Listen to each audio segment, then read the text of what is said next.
let's do a knitting update. So, first knitting update is this. I have finally finished my first real sweater. I've done a cardigan now. I've done plenty of vests. I've made several attempts at making a sweater, and this one included. I have knit once before already, but the sleeves were way too tight, so I pulled it all out and started anew, and I am so glad that I did because it's so worth it. I love this sweater so much and it fits a lot better. It's not blocked yet, and there are still some ends that I have to weave in, but I was just really excited to share it with you and excited to wear it even if it's like, you know, still summer and really hot here. We'll see how long I can get through this video with a sweater on. So the yarn that I used is from the Queensland collection. This is I believe 100% merino wool. It's definitely 100% wool, and it is really soft. I'm assuming it is merino. I've already forgotten at this point. I should keep better track. It's a knit or a pattern that came out of the 52 weeks of easy knits right here. I did make a couple of mistakes, but I actually don't mind them at all. One of the mistakes is that I got a little off on the stripe spacing every once in a while, which it's kind of evenly spread out, I'm realizing now. And I don't mind it. I think it's cute. It just gives it more of a rustic look. And because I made the mistakes on the body, I decided to replicate that pattern on the sleeves. So I tried to do the exact same spacing with the mistakes on the sleeves as are on the body. The other mistake that I made was in the sleeves, I was supposed to do my decreases really early on and kind of like spread them out throughout the whole length of the upper arm. I didn't realize that until I got to about here that, oh gosh, I was supposed to do a bunch of decreases. So I crammed them all into the forearm section, which kind of gives a little bit of a funky bat wing, but honestly, like, it doesn't bother me. I don't mind. Yeah, it's not ideal for clothing construction. It's not like the ideal fit, but I really like it. I think I don't know, it's charming. It doesn't bother me, luckily. I think the more I knit, the more I'm aware of what is good enough and what is not good enough. The fit on this prior was not good enough. I had to start. Oops. All right, let's try that again. The fit was not good enough, and so I had to start all over again. These are mistakes that I don't mind, and so good enough is good enough. Does that make any sense?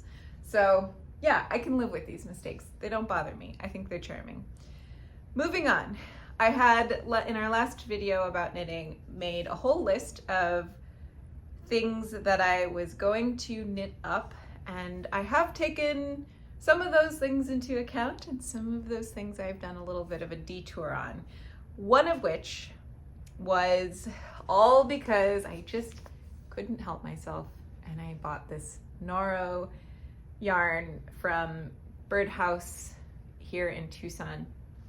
They are having a special presentation on Noro yarns this weekend, and so when you walk into their shop, they have this massive table with all of the Noro yarns laid out and a bunch of examples knitted up, and it's just like I was like, I want to work with the Noro yarn.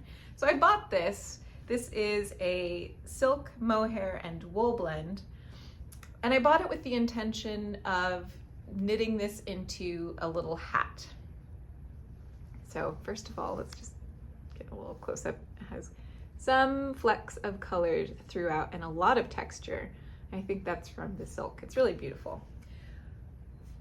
I knit up that hat. I started the hat maybe 5 times. I kept starting it and pulling it out and starting it again and pulling it out because I felt like I was really trying to force a square peg into a round hole.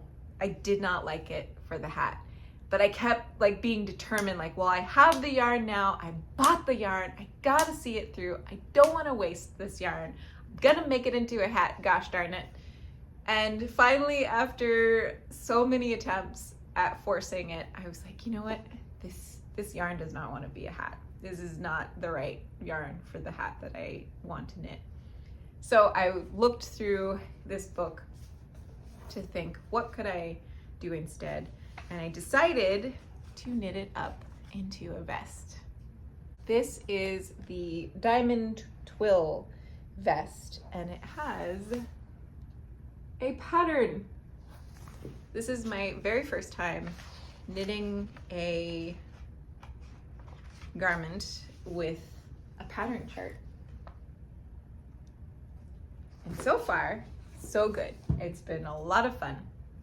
The construction is from the bottom up, and it started off really uniquely, at least for me. I've never done anything like this where I knit two of the bottom panels separately. Okay, so here's the vest that I'm working on. It's a bottom up, and you sew the first two halves separately in the beginning. So I have the front here, and that's kind of, they're still on the cables, and I've put little ends on the cables so that I can hold my stitches. And then I've begun sewing, or excuse me, knitting the back half. And now I have joined them in the round. And you can just make out how the pattern is starting to shape up, and that's just really exciting. And this yarn looks so much better in a sweater vest. I think this is what that yarn wanted to be, and I'm glad that I'm not forcing it anymore. Unfortunately, that meant I had to buy a lot more of it, and because I'm holding it two at a time to make it work, I just that was not maybe one of my best decisions, but it's so beautiful, and I think it's going to be a lot of fun to wear. And I love the little subtle flecks of colors. There's pink and blue and green, and I think there's even, I feel like I've encountered yellow, but yeah, there's some yellow. Doesn't stand out to me very much in this, but yeah, this is beautiful, and it's been a lot of fun. Also, my friend sculpted me a yarn ball holder. Look at this. Isn't that beautiful?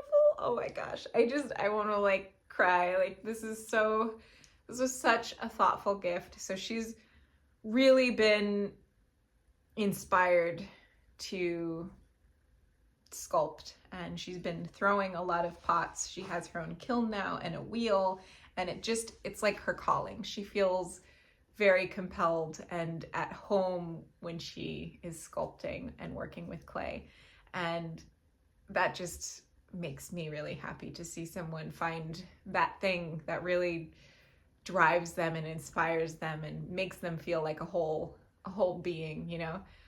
I'm getting like, it's a beautiful thing to witness. And I'm so sorry, that was interruptive.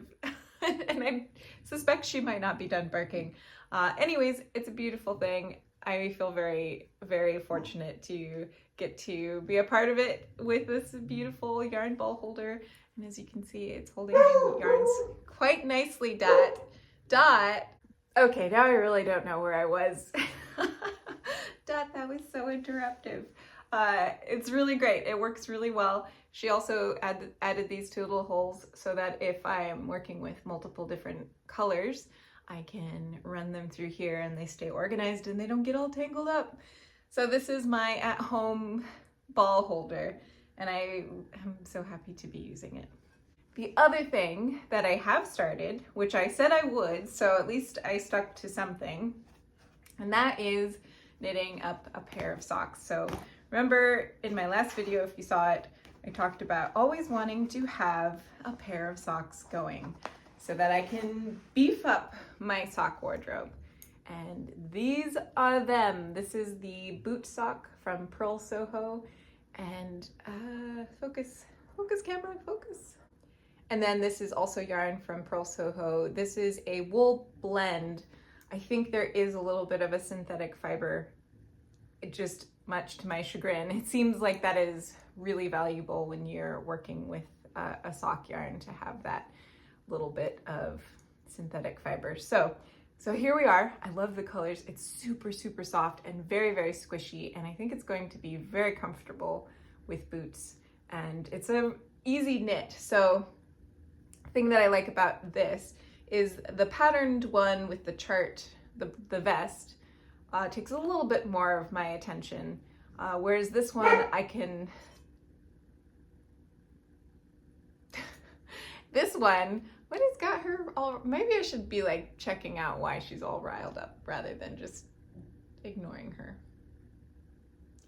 Anyways, this one is just pretty mindless. It's like knit 2, purl 2, and just keep doing that and doing that for quite a long time, just basically however long I want this sock to be.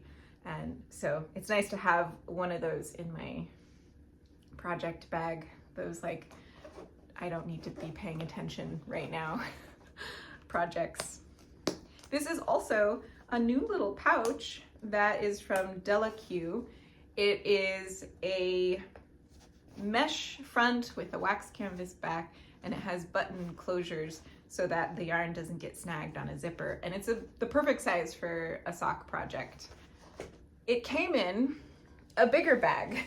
This is the bigger bag. This is also a project bag. I found this at the Birdhouse shop here in Tucson. It has room for a book or whatever, you know, patterns and notions. And then it has lots of room for yarn and your knitting project, a bigger knitting project like a sweater. And then it also has a little set of scissors, tiny scissors, so that you always know where your scissors are. And again, it's a snap button closure so that your yarns don't get caught in a zipper, which is really nice. And it has handles here, and it also has this little side strap. And I like having it because I have been traveling a lot with my knitting. I love, oh, Dot, you should come show everybody. This is so cute. She's just wearing this little donut around her neck because when we were in Minnesota, she got, I want to exaggerate and say thousands of fly bites on her ears. And because she kept scratching them, they became like sores and got infected. And so she has to wear this little thing, and we've been putting some cream on her sores so that they can heal, and she won't scratch them anymore. She looks really cute. Yeah, it's quite cute. Yes. Anyways, so that is my new project bag. I think I was saying I like to travel around with my knitting, and so this is just really convenient, and I really appreciate that it has a spot for my patterns that I'm working with, because I didn't really have that before. Not a necessary thing, but it definitely has been really nice to have. So that is all. Oh, I did start knitting up that brown yarn, that brown chunky yarn that I shared last time, but I just was like not really feeling it right now. So I'll go back to that. That's just like going to be relegated to the sides for another time when I am feeling more inspired to revisit that. And in the meantime, I'm gonna focus on this vest because I think it's going to be super fun. And I'm really proud that I can read a chart. It's actually pretty straightforward, but still kind of it's a big deal. So thank you all for watching. Happy knitting, and I'll see you all in another video.